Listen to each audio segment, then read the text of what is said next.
इस ट्यूटोरियल में आपको ये बताया जाएगा किस तरह से टेबल बूटस्ट्रैप में टेबल क्रिएट करें। ओके, टेबल मेनली यूज होता है टू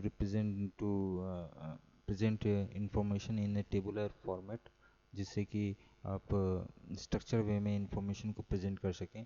तो टेबल करने के लिए नॉर्मल HTML में टैग जो यूज़ होता है वही टैग हम लोग यूज़ करेंगे, टेबल टेबल टैग। और रो क्रिएट करने के लिए TR टैग यूज़ करेंगे, और हर एक सेल को क्रिएट करने के लिए TD टैग यूज़ करेंगे। और यहाँ जब जब हेडर क्रिएट करना होगा तो इसके लिए TH टैग यूज़ करेंगे। ओके, टी टैग यूज़ कर टी हेड टैग यूज़ करके, okay, T head tag use करेंगे और उसके अंदर में हेडर लिखेंगे। हेडर का जो कॉलम होगा उसका नाम विद इन TH टैग के अंदर में रखा जाएगा। और टी बॉडी टैग के अंदर में जो कंटेंट जो रो हमें इंफॉर्मेशन प्रेजेंट करना है उसको हम लोग टी बॉडी के टैग के अंदर में रखेंगे। ओके, देखिए एक टेबल, ये टेबल है जहाँ पर हम लोग ने टेबल क्लास बूटस्ट्रैप में एक टेबल क्लास है जिसका यूज़ किया गया है। ये यूज़ करने से आपका टेबल ये क्लास टेबल जो क्लास है ये बूटस्ट्रैप में डिफाइन किया गया है। इसको यदि आप यूज़ करिएगा तो जो टेबल है वो पूरा कंटेनर जो आपका ग्रिड है, यदि आप 12 ग्रिड में यूज़ कर रहे हैं तो 12 ग्रिड को पूरा ऑक्यूपाई कर लेगा। क्योंकि हम लोग यहाँ 12 ग्रिड यूज़ किए हैं तो ये पूरा हमारा ग्रिड को ऑक्यूपाई कर ले रहा है। ओके, यदि आप ये 8 ग्रिड में के अंदर में टेबल क्रिएट करेगा तो ये 8 ग्रिड को ऑक्यूपाई कर लेगा। तो ये तभी पॉसिबल है जब क्लास इक्वल टू टेबल आप यूज़ करिएगा। इसके अलावा बहुत सारे क्लास टेबल में डिफाइन किया गया है बूटस्ट्रैप से। बूटस्ट्रैप के अंदर में बहुत सारे क्लास डिफाइन किया गया है, उसको आप यूज़ करके इस टेबल का लुक एंड फील को चेंज कर सकते हैं। ओके, देखिए जैसे कि हम लोग ने पहले डिस्कस किया कि जो कॉलम्स है जो हेडिंग है, जैसे कि first name, last name end user name, इसको हम लोग ने टी हेड के अंदर रखा है। और टी हेड के अंदर में रो क्रिएट किया गया है विद TR से स्टार्ट किया गया है। और रो जब कंप्लीट हो जा रहा है यूज़र नेम तो TR/TR दे के क्लोज किया गया है। और हर एक हेडिंग के लिए हम लोग ने TS टैग यूज़ किया। TS टैग यूज़ करने से जो टेक्स्ट है ये बोल्ड बोल्ड दिखता है एज कम्पेयर टू जो नॉर्मल रो हमारा जो इन्फॉर्मेशन दिख रहा है उसका एज कम्पेयर टू दैट। तो हम लोग ने टी हेड के अंदर में हेडिंग रख दिया है, और जो कंटेंट है जिसको हमें डिस्प्ले कराना है उसको टी बॉडी के अंदर में रखा गया है। ये जस्ट नॉर्मल TR/TD जिस तरह से नॉर्मल एक टेबल क्रिएट करते हैं उस तरह से क्रिएट किया गया है। ओके, तो हम लोग क्या क्या क्लास यूज़ कर सकते हैं। इस टेबल क्लास जो यूज़ किया गया है यहाँ पर देखिए, जो table class equal to table है, इस जगह पर हम लोग बहुत सारे क्लास को कॉल करा सकते हैं, जैसे कि table hover.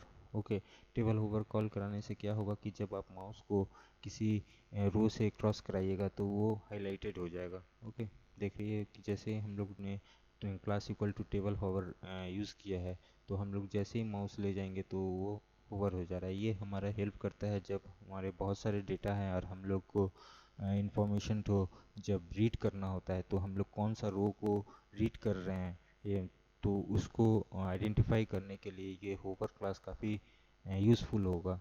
Okay, table contents use करने से ये थोड़ा सा कॉम्प्लेक्स फॉर्मेट में आपका जो टेबल है वो दिखेगा, अदरवाइज ये थोड़ा stretch as compare to condense के अपेक्षा काफ़ी स्ट्रेच दिखेगा। तो कंडेंस यूज़ करने से आपका जो टेबल है वो थोड़ा कॉम्प्रेस्ड हो जाएगा। और इसके अलावा आप टेबल बॉर्डर भी यूज़ कर सकते हैं। टेबल बॉर्डर यूज़ करने से जो हर एक सेल है, हर एक सेल के लिए इसको एक बॉर्डर बॉर्डर के अंदर में हर एक सेल के सराउंड में एक बॉर्डर आपको दिखेगा। इसके लिए हम लोग ने टेबल बॉर्डर यूज़ किया है। ओके, इसके अलावा आप टेबल स्ट्रिप भी यूज़ कर सकते हैं। ये आपका मेनली जब भी आप टेबुलर फॉर्मेट में इंफॉर्मेशन देखेंगे तो बेटर है कि आप उसको स्ट्रिप्ड फॉर्मेट में देखें, एक वाइट एक एक वाइट दिखेगा, एक ग्रे दिखेगा, दूसरा वाइट रो दिखेगा, तीसरा ग्रे दिखेगा, और इस तरह से हर एक रो अलग अलग वाइट ग्रे कॉम्बिनेशन में दिखेगा, जिससे कि आप विजुअली कंटेंट को रीड करने में काफ़ी इजी होगा एज़ कम्पेयर टू यदि हर एक कंटेंट हमारा एक ही कलर यदि वाइट में ही रहा तो वो विजुअली हमें कंटेंट को रीड करने में टफ होगा। तो इसलिए हम लोग टेबल स्ट्रिप का यूज़ कर सकते हैं। ये जितने भी क्लास यूज़ किए हैं आप इसको एक साथ यूज़ कर सकते हैं, या किसी एक का भी यूज़ किया जा सकता है। तो इस तरह से ये सब क्लास टेबल में डिफाइन किया गया है। इसके अलावा आप समझिए कि किसी स्पेसिफिक रो को समझिए कि ये जो हमारा रो है जैकब करके जो सेकंड रो है, इसको आप स्पेसिफिक कलर देना चाहते हैं। ओके, तो इस केस में आप कलर देने के लिए क्लास है जो हमारा बूटस्ट्रैप में कुछ क्लास डिफाइन किया गया है, इन्फो, प्राइमरी, सक्सेस, डेंजर्स। तो इसको कॉल करा के आप स्पेसिफिक रो को स्पेसिफिक कलर दे सकते हैं। जैसे कि देखिए यहाँ पर हम लोग ने इस सेल को ही सिर्फ स्पेसिफिक कलर दिया है, तो टीडी के अंदर क्लास इन्फो करने से वो सेल क्या हो गया है कि स्पेसिफिक ब्लू कलर में कन्वर्ट हो गया है।